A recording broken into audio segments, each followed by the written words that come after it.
So for me, I do more kind of like creature stuff, and when I start, I basically start with the outline material, thin outline. There's thin outline, there's also a thick, so I've got these set up in my interface. So often what I'm doing is looking at silhouette, and I'm looking for interesting shapes.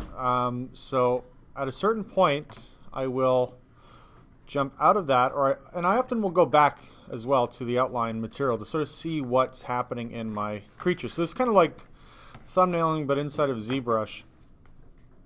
And in this case, it was Dynamesh, and I was using a few different techniques, which I'll touch upon in a minute. But I basically was pulling stuff out with either the move brush or snake hook. There's two key differences between the move brush and snake hook. So the move brush, moves shapes in a straight line. So wherever your brush is pulling, that's where it pulls that shape. And then there's snake hook, which allows you to kind of curve out and do some interesting stuff. And then you'd have to Dynamesh, let's say, to get more mesh. So I Dynamesh, and then I'd have to smooth out, maybe do some inflating and stuff like that to get a better shape. So I was basically just pulling out more shapes. This was an insert, so you can do insert curves or you can draw curves. I'll come back to that in a minute. And then this was the insert body parts, actually. So if you go B for brush, I for insert body parts, and this is basically the arm, insert arm. And then I adjusted it to give it more of a hoof and started working on anatomy, and eventually pulled this down into this area. So if you're starting with a concept, or you don't have any concept, I often would start with just a basic sphere, turn on Make Polymesh 3D, turn on Symmetry, so you kind of know where your center line is. So if you hit X, then you can typically see it from a front view. You'll see the two dots. And then I would almost immediately go into outline mode. A lot of times I tend to focus on a front view to start. So I may use the move brush. Right, the move brush can be very useful to kind of get a basic shape. Right, we're just kind of not focusing on a profile view. If you're doing something a little more abstract, you can do clip. I use clip curve a lot, or trim. So these are my two brushes that I've set up, clip curve. So if you hold Control Shift and left click and drag, or drag with your pen, you get a line. If you hit Alt once, it gives you a curve and it'll clip that out. If you Control Shift click and drag, again Alt once, Alt a second time, you get two curved points. If you double tap, it gives you a sharp line. So that's a really interesting tool. So a lot of times that's really great for kind of figuring out a body shape. So let's say we're kind of working on a torso, we want kind of a more buff person. By the way, when you're drawing with these, either the clip curve, slice, or trim curve, they basically look like the same kind of curve. So they have a shaded side. The shaded side is where the cutting will happen, or the slicing or the clipping will happen. So if you're drawing from top to bottom, the shading happens more to the right. If you're drawing from bottom to top, the shading happens to the left. If you're drawing from left to right, it's above, and from right to left, it's below. So you get a certain feel for this over time the more you do it. But let's say I'm going to just trim this off. There. So we can kind of get a front and a side profile view, or at least a feel for that, right? Now you don't have to work in silhouette, but you can jump back to a different material. But very quickly, right, you can kind of get a sense of now the shape that you want. So if this is kind of my torso, I can keep working. I would probably Dynamesh at a certain point, so I should Dynamesh this. Again, I like to keep my Dynamesh fairly low early on, so I'm going to set this to 64 and Dynamesh. Right, so it's easy to smooth out, easy to start sculpting. So I can do a combination of clay tubes, move brush. So if I want to build something up, I can put in clay tubes.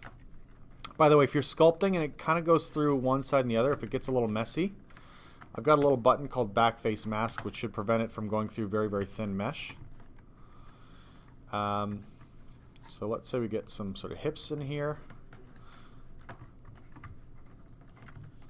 Right, so you don't have to just use insert brushes. You can sculpt. If you hit B for brush, I for insert, though, there are a variety of inserts. So you can do insert body parts. So I could do an insert arm, let's say male arm in this case. I'll click and drag it out. Okay, and then I'll move it down. And if I wanted to, let me just rotate it. I may, you can center this. By the way, when you want to alter the pivot point, it's kind of like a live pivot system. You can hit Alt and click on this little, like, looks like a map arrow. That'll center it to the unmasked area. And then you can freely move it by holding Alt. So let me just try to adjust it, and then I can scale it. Let's see, where am I here? I may want to scale it along the length of the arm so it's like skinnier.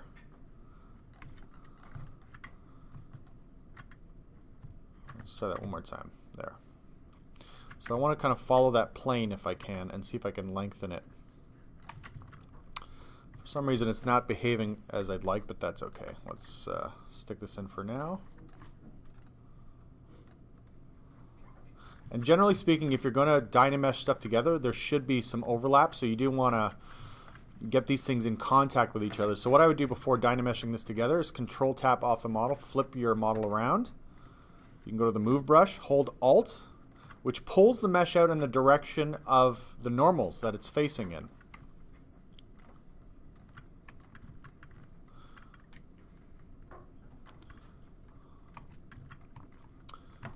There. And what I might do, since that scaling tool isn't working, I might just take a giant move brush and start to pull this out by hand to elongate that. Maybe I can just hold Shift and sort of smooth it out. Again, I want to make sure I get nice solid contact between the body. So I'm going to clear my mask, and then when I Dynamesh, it will merge that together. Right? So again, I often like to check silhouette, going into the outline, thin or thick. Usually I use thin for quite a bit. Once I'm starting to look at the interior shapes and how they fit, how they work, I will potentially use the thick line. But I'm constantly shifting between materials as well when I get into more and more sculpting detail, because the lighting changes gives you a different perception of the surfaces. So it's always a good idea to kind of be shifting your views around.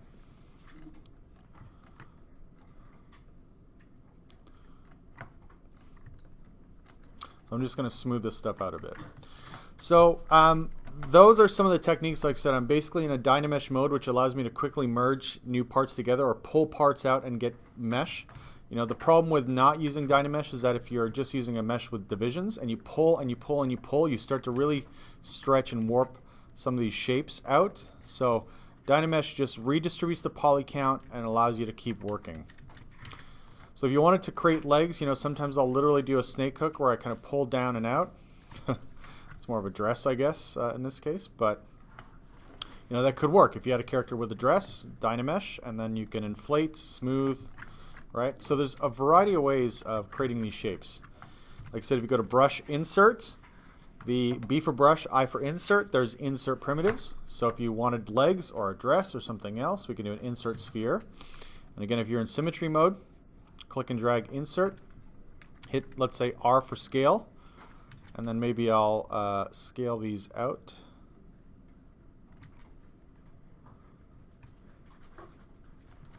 For some reason, I'm not getting my uniform scale to work. Oh, I guess, yeah, I think it was on lock, so I'm going to just hit the unlock function here. It's weird.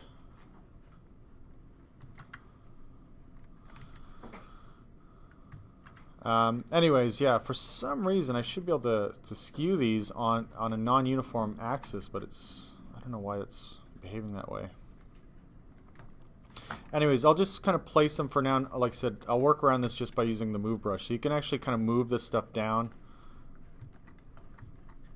Right, you can set it to where you want it to be. Maybe you can even use smooth. I'll hit Alt, reset this, move this forward, right?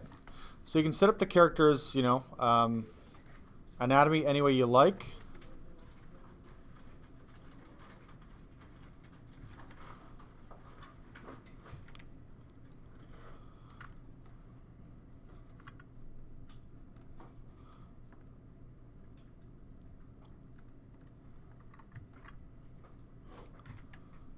Okay. Right, so then you can clear your mask and then Dynamesh stuff together. Okay, so you don't have to just insert body parts. You can insert shapes. There are other, I'm just going to quickly touch upon a couple of other tools. If you go to Brush, Insert, there are different types of inserts besides the primitives. Like I said, there's the body parts, there's other kind of shapes that are there. If you go to Brush, B for Brush, C for Curve, there's actually something called Curve Quad or Curve Tri-Fill. It doesn't really matter which one you use, but what this allows you to do, it draws from a base, but let's say you wanted like wings or something. You can draw this out, and it actually builds the thickness based on your brush size. So if I had a smaller brush, let me try that again. I'll undo. This is B for Brush, C for Curve. What you want to do whenever you draw with a curve, whether it's so B for Brush, C for Curve, it's called Curve Quad Fill. There's another variation called Curve Tri-Fill. Okay, so what that does is it creates this sort of shape, and if you click off of this, away from this shape, it will make the mesh now permanent. It clears the curve. Now if you wanted, when it comes to something like wings or separate clothing or something that might be a separate mesh, you do want to keep it masked. I'm going to use my transform tool to scale it a lot thinner. And what you can do is go to Subtool. Right, so I'm in the Subtool menu, and you can say Split Unmask Points. So what that will do now is split that wing off over here. What I can then do in the top view, I'll move it back, maybe rotate it into a position. Generally speaking though, when you're sculpting, it's good to keep your mesh kind of nice and flatly aligned to your viewport. So it's like a line facing the front view, or maybe a line, you rotate it maybe 90 degrees back, like so, and then I'll move it off to the side where it would connect. So I can stick that there, and then what you can do is go to Z Plugin. Z Plugin, there's a little thing called Subtool Master, and you simply go to Mirror. And it basically automatically flips it from one side to the next, so you've got a duplicate of mesh. Now again, you can merge it in if you're Dynameshing. By the way, if you're Dynameshing really, really thin stuff, it can eat through itself, so you want to be careful about that. So I'm back on the main body part. So you can switch between parts quickly by alt-clicking on them, and they will switch from one part to the next. So this is, let me go back to my clay tubes here. So I'm sculpting on this, and if I alt-tap on the body, I can sculpt on this now. Okay. So what you can also do in terms of the concept, so B for Brush, C for Curve. So those are my two areas where I tend to work in, is like the curve quad fill.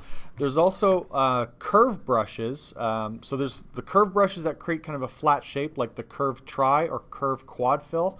There's also curve tubes. So sometimes you may want specific shapes, right? Like this. I don't know what this would be, but you can actually draw curves, and then again, if you click off of that, clear your mask, and Dynamesh it, it will become a permanent part of that mesh. So it's a very, very efficient way to kind of build up shapes on your model, right? So you don't just have to stick to straight up sculpting. And again, in the early phases of modeling, I often look at big chunky shapes like spheres and elongated spheres, cylinders for limbs, or I'm just pulling shapes out, right? This is not a very good design, but it's just to sort of show you guys all the tools, right? B for Brush, C for Curve. So, and there's different types of curve straps, but like curve tubes is one that works well. And if you want to modify this, so sometimes you want it to go thick and thin, you access that by going to Stroke. Here's where all the curve functions are basically. A lot of the curve options. You can go to Curve Functions, Curve Modifiers, and go to Size, and there's already a fall off curve. So it's, I believe, thin to thick. So if you draw this out, let's just pull this down so you can see that a bit more. Right, so that could be useful if you have a character that needs like horns or something. Now if it's going backwards to where your stroke is, you can actually go to Stroke and just take the end dot, make it thick. Take the start dot, make it thick, and take the end dot and make it thin. And then you can have, right, your kind of horns this way, let's say. So then you can pull those curves around. Like I said, if you wanted to split it as a separate horn of some kind, click off of the mesh, which clears the curve. Or if you're stuck with that curve line behind, you can actually go to Curve Functions and do a delete. In this case, I still have the main mesh masked and the horns separate, so I can say split unmasked points, and it now splits it to a separate subtool, which now allows me to freely move that and adjust it to wherever I need it to be, basically, right? So lots of really, really powerful functions. So, and you do have to decide, do I want this part merged in? If you're dealing with like eyeballs, I usually do an insert sphere for eyeballs, but then I split those points, that mesh off. I don't want it merged in. Sometimes if I'm just free sculpting, I will sculpt it all in together.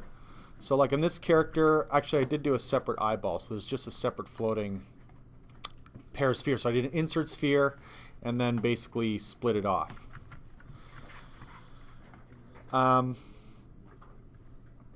Yeah, there's one other thing I should mention too. So silhouetting, you know, you can stick to black and white or, you know, very basic silhouetting if you want inside of Zbrush. I personally like to do it in Zbrush.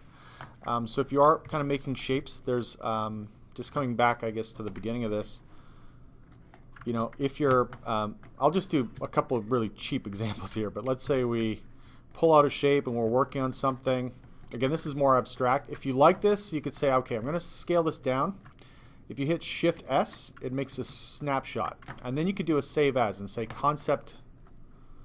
Oops, where'd my save as go? So let's say I'm just going to put this in a junk folder, I guess, for now. So let's say concept 1. Now I could do something else, right? Let's try a clip curve. Why not? Well, Dynamesh. Well, I've saved it manually. So let's say I hit Shift S again. It left a Shift S is like leaving a snapshot. Now I do save as concept 2. Right? So now you can actually make a sheet and have a basic 3D silhouette that you can start to work from. And eventually, if I want to develop it, well, now I'd start to say, okay, I want to do something with this in the 3rd dimension actually now. So I could take a move brush and start to like, or do like inserts, brush, insert, cylinder, sphere, whatever, right? And start to flesh it out from there. So that's how I went from, you know, this thing, right, to this thing basically. So I evolved the shapes, figured out what I was doing, and then expanded upon that design. Now, if you wanted to save a character sheet or a sort of thumbnail sheet, all right, let me just hit Control N. Oops, shouldn't have done that, but here. So let's say you had your, I'll just do a recreation. Shift S is like a snapshot on the canvas, right? So what you do is like hide your model, and you go to Document and say Save As, basically. Save it. Or you can do even export screen grab, but I would do a save as, save the document. Or like I said, you can go to export, actually would be better. Export PSD, JPEG, bitmap, or PNG. And then again, you can just say from left to right, top to bottom, this is 1, 2, 3, 4. So if you're working for a client or something, your client would say, oh, I like concept 2. Let's actually work from this one, right? Or maybe they want concept 1 or whatever it is, right? So you work from there. So that's one way to work. There's also a software, I think we didn't install it this semester for some reason, but it's free. You can run it basically portably. It's called Alchemy. If you Google Alchemy Drawing, it's a totally free abstract drawing software. It allows you to draw in mirror and symmetry. And it actually can generate like wildly erratic shapes, basically. So it's really good if you're doing, again, I tend to do more like abstract and creature stuff. So I like to kind of work in just like randomization. You guys probably have a better idea of what you want to do. But it can be useful to kind of give you some new ideas from kind of a type of chaos. So Alchemy is really, really interesting for that, especially for the more kind of concept end of things. And so you can see, yeah, it does like kind of break up your line work, or it can even throw down randomized shapes based on like bones or trapezoids or other kind of like random stuff. So I find it really, really interesting. And it can also, again, just kind of give you some interesting kind of shape language, right? We're talking about shape language, how you can have repeating elements or a certain style that is repeated throughout, right? So certain characters, they may have certain angles, certain types of lines that are recurring throughout the design. So that can be really, really useful for your work. And then you can detail inside of those thumbnails, clean them up in Photoshop if you want. For my class, I'm not going to ask for the 2D concept aspect or even necessarily the 3D concept. I will see more of a finished shape, but you can work with me and Jeff if you want to help flesh out these designs, okay?